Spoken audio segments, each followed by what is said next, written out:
Bedtime is supposed to be a happy event for a tired child. For me, it was terrifying. While some children might complain about being put to bed before they have finished watching a film or playing their favorite video game, when I was a child, nighttime was something to truly fear. Somewhere in the back of my mind, it still is. As someone who is trained in the sciences, I cannot prove that what happened to me was objectively real, but I can swear that what I experienced was genuine horror. A fear which in my life, I'm glad to say, has never been equaled. I will relate it to you all now as best as I can. Make of it what you will, but I'll be glad to just get it off my chest. I can't remember exactly when it started, but my apprehension towards falling asleep seemed to correspond with me being moved into a room of my own. I was 8 years old at the time, and until then I had shared a room quite happily with my older brother. As is perfectly understandable for a boy 5 years my senior, my brother eventually wished for a room of his own, and as a result I was given the room at the back of the house. It was a small, narrow, yet oddly elongated room, large enough for a bed and a couple of chests of drawers, but not much else. I couldn't really complain because even at that age I understood that we did not have a large house, and I had no real cause to be disappointed as my family was both loving and caring. It was a happy childhood during the day. A solitary window looked out onto our back garden. Nothing out of the ordinary, but even during the day the light which crept into that room seemed almost hesitant. As my brother was given a new bed, I was given the bunk beds which we used to share. While I was upset about sleeping on my own, I was excited at the thought of being able to sleep in the top bunk, which seemed far more adventurous to me. From the very first night, I remember a strange feeling of unease creeping slowly from the back of my mind. I lay on the top bunk, staring down at my action figures and cars strewn across the green-blue carpet. As imaginary battles and adventures took place between the toys on the floor, I couldn't help but feel that my eyes were being slowly drawn towards the bottom bunk, as if something was moving in the corner of my eye, something which did not wish to be seen.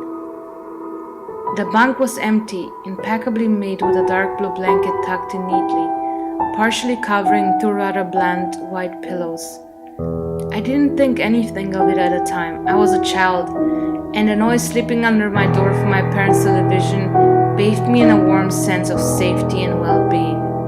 I fell asleep. When you awaken from a deep sleep, something moving or stirring, it can take a few moments for you to truly understand what is happening. The fog of sleep hangs over your eyes and ears even when lucid. Something was moving. There was no doubt about that. At first I wasn't sure what it was. Everything was dark, almost pitch black. But there was enough light creeping in from outside to outline that narrowly suffocating room. Two thoughts appeared in my mind almost simultaneously. The first was that my parents were in bed, because the rest of the house lay both in darkness and silence. The second thought turned to the noise, a noise which had obviously woken me. As the last cobwebs of sleep withered from my mind, the noise took on a more familiar form. Sometimes the simplest of sounds can be the most unnerving. A cold wind whistling through a tree outside, a neighbor's footsteps uncomfortably close, or, in this case, the simple sound of bedsheets rustling in the dark. That was it. Bedsheets rustling in the dark, as if some disturbed sleeper was attempting to get all too comfortable in the bottom bunk. I lay there in disbelief, thinking that the noise was either my imagination or perhaps just my pet cat finding somewhere comfortable to spend the night. It was then that I noticed my door shut, as it had been as I'd fallen asleep. Perhaps my mom had checked in on me and the cat had sneaked into my room then. Yes, that must have been it. I turned to face the wall, closing my eyes in the vain hope that I could fall back to sleep. As I moved, the rustling noise from underneath me ceased. I thought I must have disturbed my cat, but quickly I realized that the visitor in the bottom bunk was much less mundane than my pet trying to sleep, and much more sinister. As if alerted to and disgruntled by my presence, the disturbed sleeper began to toss and turn violently like a child having a tantrum in their bed. I could hear the sheets twist and turn with increasing ferocity. Fear then gripped me, not like the subtle sense of unease I had experienced earlier, but now potent and terrifying. My heart raced as my eyes panicked, scanning the almost impenetrable darkness. I let out a cry. As most young boys do, I instinctively shouted on my mother. I could hear something stir on the other side of the house, but as I began to breathe a sigh of relief that my parents were come to save me, the bunk bed suddenly started to shake violently as if rifted by an earthquake, scraping against the wall. I could hear the sheets below me thrashing around as if tormented by malice. I did not want to jump down to safety as I feared a thing in the bottom bunk would reach out and grab me, pulling me into darkness, so I stayed there, white knuckles clenching my own blanket like a shroud of protection. The wait seemed like an eternity. The door finally and thankfully burst open, and I lay bathed in light while the bottom bunk, the resting place of my unwanted visitor, lay empty and peaceful. I cried and my mother consoled me. Tears of fear, followed by relief, streamed down my face. Yet through all of the horror and relief, I did not tell her why I was so upset. I cannot explain it, but it was as though whatever had been in that bunk would return if I even as so much as spoke of it, or uttered a single syllable of its existence. Whether that was the truth, I did not know, but as a child, I felt as if that unseen menace remained close, listening. My mother lay in the empty bunk, promising to stay there until morning. Eventually my anxiety diminished, tiredness pushed me back towards sleep, but I remained restless, walking several times momentarily to the sound of rusting bedsheets. I remember the next day wanting to go anywhere, be anywhere but in that narrow, suffocating room. It was a Saturday and I played outside, quite happily with my friends. Although our houses was not large, we were lucky to have a long, sloping garden in the back. We played there often. As much of it was overgrown and we could hide in the bushes, climbing the huge sycamore tree which towered above all else, and easily imagine ourselves in the throes of a grand adventure in some untamed exotic land. As fun as it all was, occasionally my eye would turn to that small window, ordinary, slight, and innocuous. But for me, that thin boundary was looking glass into a strange, cold pocket of dread.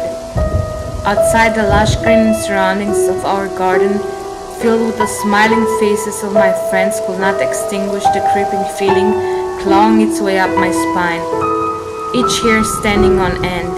The feeling of something in that room watching me play, waiting for the night when I will be alone, eagerly filled with hate. It may sound strange to you, but by the time my parents ushered me back into the room for the night, I said nothing. I didn't protest. I didn't even make an excuse as to why I couldn't sleep there.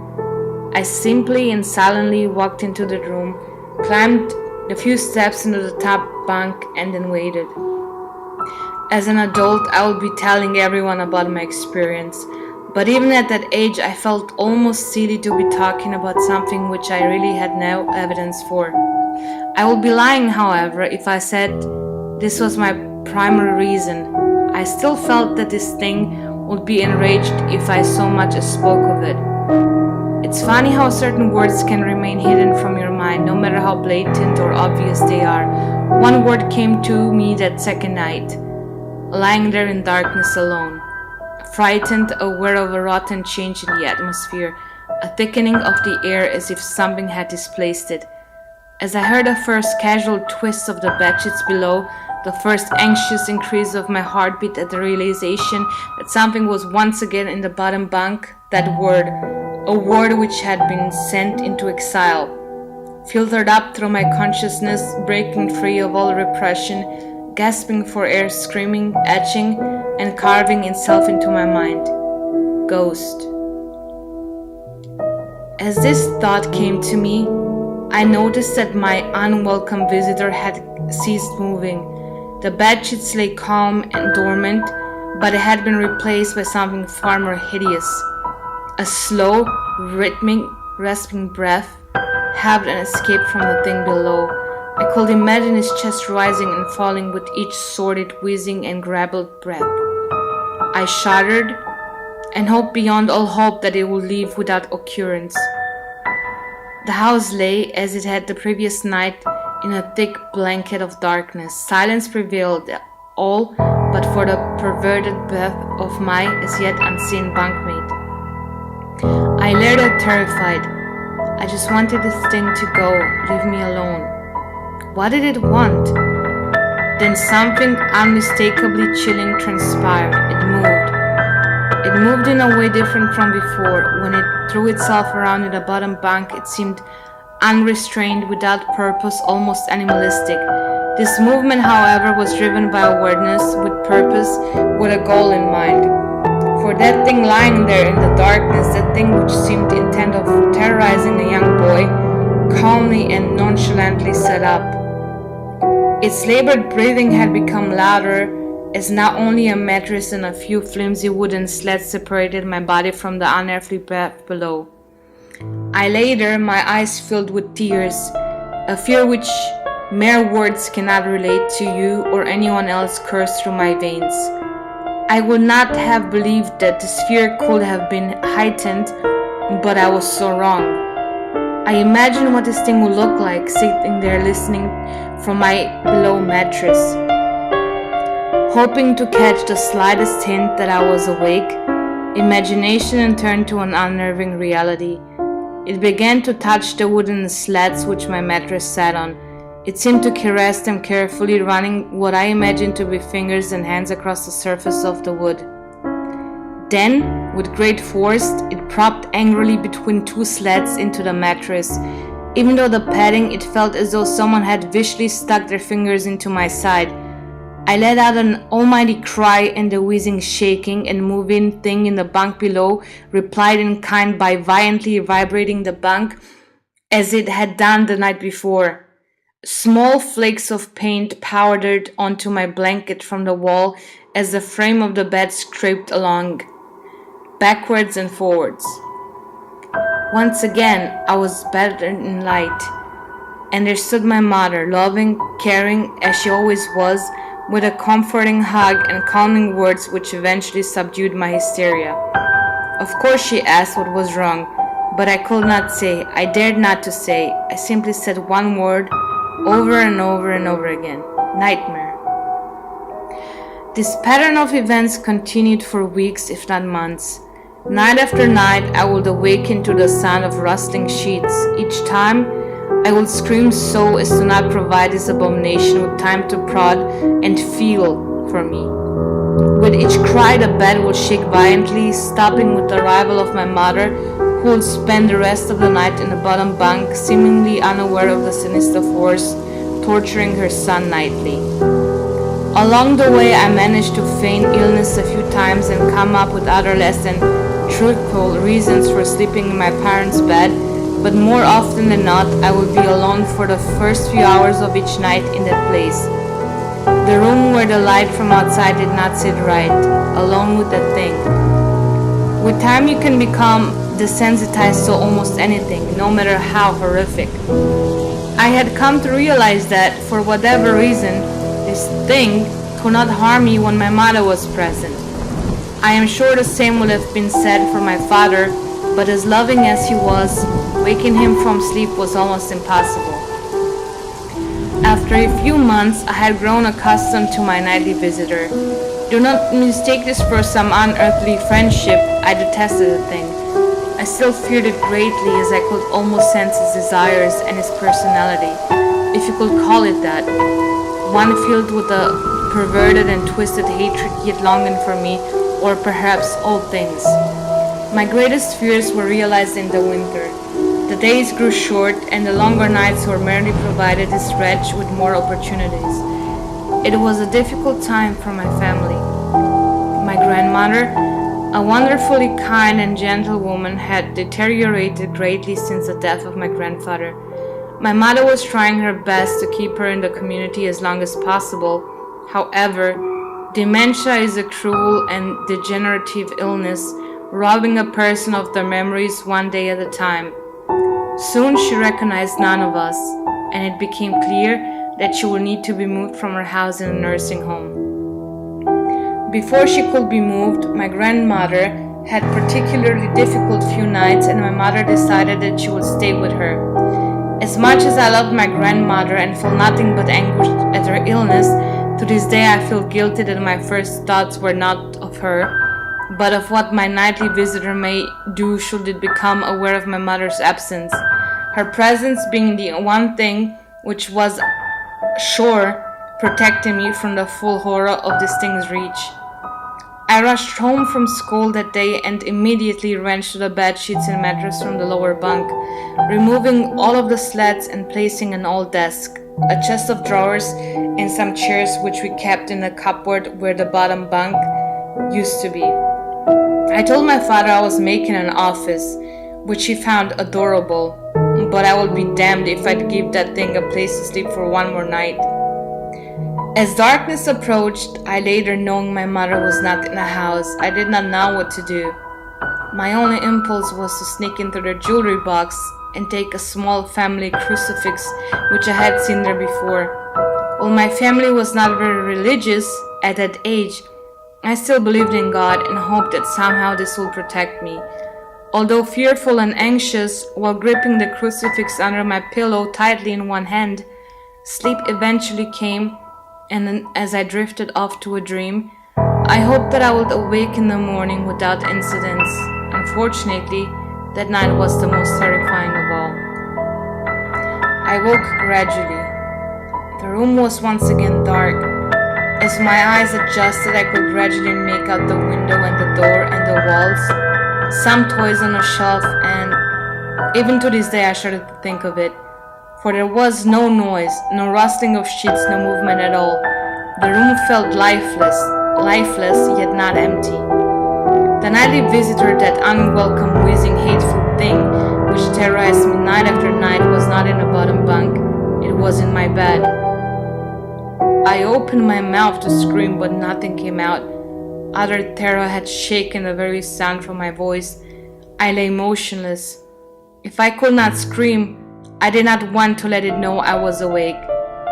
I had not yet seen it, I could only feel it. It was obscured under my blanket. I could see its outline and I could feel its presence, but I dared not look. The weight of it pressed down on top of me, a sensation I will never forget. When I say that hours passed, I do not exaggerate.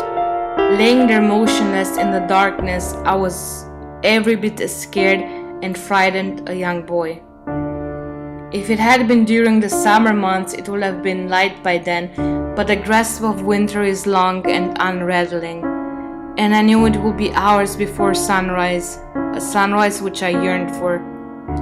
I was a timid child by nature, but I reached a breaking point, a moment where I could wait no more, where I could survive under this intimately divine abomination no longer. Fear can sometimes wear you out, make you threadbare, a shell of nerves leaving only the slightest trace of you behind. I had to get out of that bed. Then I remembered the crucifix. My hand still lay underneath the pillow, but it was empty. I slowly moved my wrist around to find it, minimizing as best I could the sound and vibrations caused, but it could not be found. I had either knocked it off the bed, or it had, I could not even bear to think of it, been taken from my hand. Without the crucifix, I lost any sense of hope. Even at such young age, you can be acutely aware of what death is, and intensely frightened of it. I knew I was going to die in that bed if I lay there dormant, passive, nothing. I had to leave that room behind, but how? Should I leap from the bed and hope that I make it to the door? What if it's faster than me? Or should I slowly slip out of the top bunk, hoping to not disturb my uncanny bedfellow? Realizing that it had not stirred when I moved, trying to find a crucifix, I began to have the strangest of thoughts. What if it was asleep? It hadn't so much as breathed since I had woken up. perhaps it was resting, believing that it had finally got me, that I was finally in its grasp, or perhaps it was toying with me. After all, it had been doing just that for countless nights, and now with me under it, pinned against my mattress with no mother to protect me, maybe it was holding off, savoring its victory until the last possible moment, like a wild animal savoring its prey. I tried to breathe as shallowly as possible, and mustering every ounce of courage I could, I reached over slowly with my right hand and began to pull a blanket off of me. What I found under those covers almost stopped my heart. I did not see it, but as my hand moved the blanket, it brushed against something. Something smooth and cold. Something which felt unmistakably like a gaunt hand. I held my breath in terror as I was sure it must now have known that I was awake. Nothing. I did not stir. It felt dead. After a few moments, I placed my hand carefully further down the blanket and felt a thin, poorly formed forearm. My confidence, almost twisted sense of curiosity grew as I moved down further to a disproportionately large bicep muscle. The arm was outstretched, lying across my chest, with the hand resting on my left shoulder, as if it had grabbed me on my sleep. I realized that I would have to move this cadaverous appendage if I even so much as hoped to escape its grasp. For some reason, the feeling of torn, ragged clothing on the shoulder of this nighttime invader stopped me in my tracks. Fear once again swelled in my stomach and in my chest as I recalled my hand and disgust at the touch of straggled, oily hair. I could not bring myself to touch its face, although I wondered to this very day what it would have felt like. Dear God, it moved. It moved. It was subtle, but its grasp on my shoulder and across my body strengthened. No tears came, but God, how I wanted to cry. As its hand and arm slowly coiled around me, my right leg brushed along the cool wall which the bed lay against. Of all that happened to me in that room, this was the strangest. I realized that this clutching, rancid thing, which drew great delight from violating a young boy's bed, was not entirely on top of me. It was sticking out from the wall like a spider stricken from its lair. Suddenly, its grip moved from a slow tightening to a sudden squeeze. I pulled and clawed at my clothes as if frightened that the opportunity would soon pass. I fought against it, but its emaciated arm was too strong for me. Its head rose up, writhing and contorting under the blanket. I now realized where it was taking me, into the wall. I fought for my dear life. I cried, and suddenly my voice returned to me, yelling, screaming, but no one came. Then I realized why it was so eager to suddenly strike, why this thing had to have me now. Through my window, that window which seemed to represent so much malice from outside, streaked hope, the first rays of sunshine. I struggled further, knowing that if I could just hold on, it would soon be gone. As I fought for my life, the unearthly parasite shifted, slowly pulling itself up my chest, its head now poking out from under the blanket, wheezing, coughing, rasping. I do not remember its features. I simply remember its breath against my face, foul and as cold as ice. As the sun broke over the horizon, the dark place, that suffocating room of contempt was washed, bathed in sunlight. I passed out as its crony fingers encircled my neck, squeezing the very life out of me. I awoke to my father offering to make me some breakfast. A wonderful sight indeed. I had survived the most horrible experience of my life until then, and now. I moved the bed away from the wall, leaving behind the furniture I had believed would stop the thing from taking a bed. Little did I think that it would try to take mine and me. Weeks passed without incident. Yet one cold, frostbitten night, I woke to the sound of the furniture where the bunk beds used to be, vibrating violently in a moment it passed. I lay there sure I could hear a distant wheezing coming from deep within the wall, finally fading into the distance. I have never told anyone this story before. To this day, I still break out in a cold sweat at the sound of bed sheets rusting in the night or a wheeze brought on by a common cold, and I certainly never sleep with my bed against the wall. Call it superstition if you will, but as I said, I cannot discount conventional explanations such as sleep paralysis, hallucination, or that of an overactive imagination. But what I can say is this. The following year, I was given a larger room on the other side of the house, and my parents took that strangely suffocating, elongated place as their bedroom. They said they didn't need a large room, just one big enough for a bed and a few things. They lasted 10 days. We moved on the 11th.